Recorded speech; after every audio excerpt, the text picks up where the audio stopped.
quotes. For purely mental pain or suffering to amount to torture, it must result in significant psychological harm of significant duration. J.S. Bybee Memo to the White House, August 1, 2002. And it seems to me perfectly in the cards that there will be within the next generation or so a pharmacological method of making people love their servitude, and so producing a kind of painless concentration camp for entire societies, so that people will in fact have their liberties taken away from them but will rather enjoy it, because they will be distracted from any desire to rebel by propaganda, brainwashing, or brainwashing enhanced by pharmacological methods. Aldous Huxley, 1959. We hold these truths to be self-evident, that all men are created equal, that they are endowed, by their Creator, with certain unalienable rights, that among these are life, liberty, and the pursuit of happiness. That to secure these rights, governments are instituted among men, deriving their just powers from the consent of the governed, that whenever any form of government becomes destructive of these ends, it is the right of the people to alter or abolish it, and to institute new government, laying its foundation on such principles, and organizing its powers in such form, as to them shall seem most likely to effect their safety and happiness. Prudence indeed, will dictate, that governments long established, should not be changed for light and transient causes, and accordingly all experience hath shown, that mankind are more disposed to suffer, while evils are sufferable, than to right themselves by abolishing the forms to which they are accustomed. But when a long train of abuses and usurpations, pursuing invariably the same object, evinces a design to reduce them under absolute despotism, it is their right, it is their duty, to throw off such government, and to provide new guards for their future security. United States Declaration of Independence Preamble. During times of universal deceit, telling the truth becomes a revolutionary act. George Orwell. It's not a conspiracy, it is a plot. Alan Bruce, AT&T Bell Laboratories Director of Engineering. Just because you're paranoid doesn't mean that they are not out to get you. Bob Sanferrare, AT&T Bell Laboratories Department Head. Even the paranoid have enemies. Golda Meir to Henry Kissinger during 1975 Sinai talks.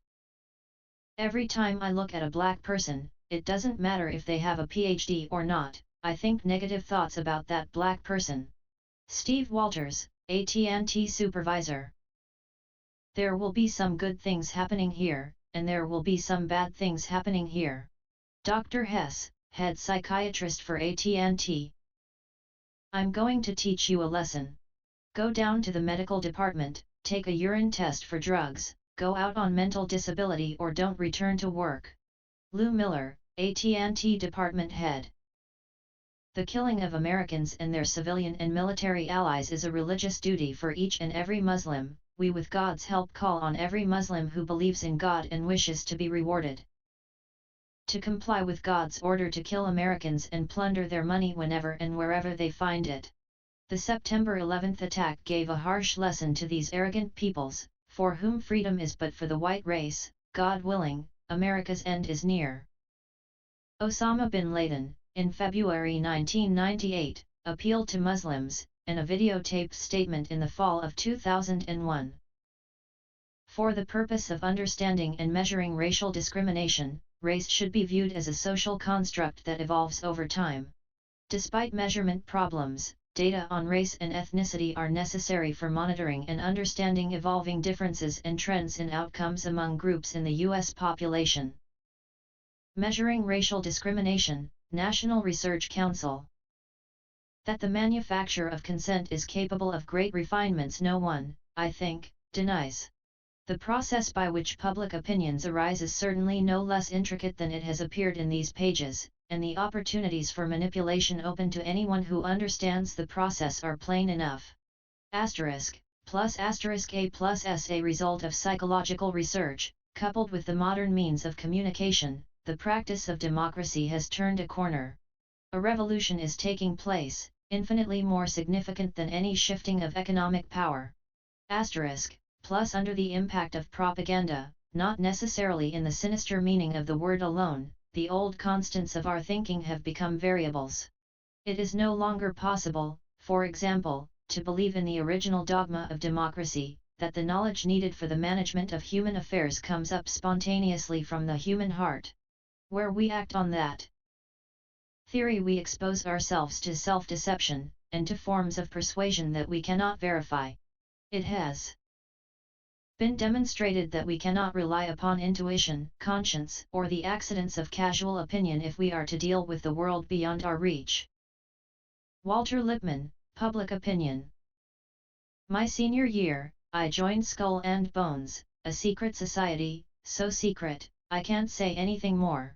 George W. Bush, President of the United States. You think that finding the answer to this is gonna restore the path of your own life. But how can it possibly do that if you've lost yourself along the way?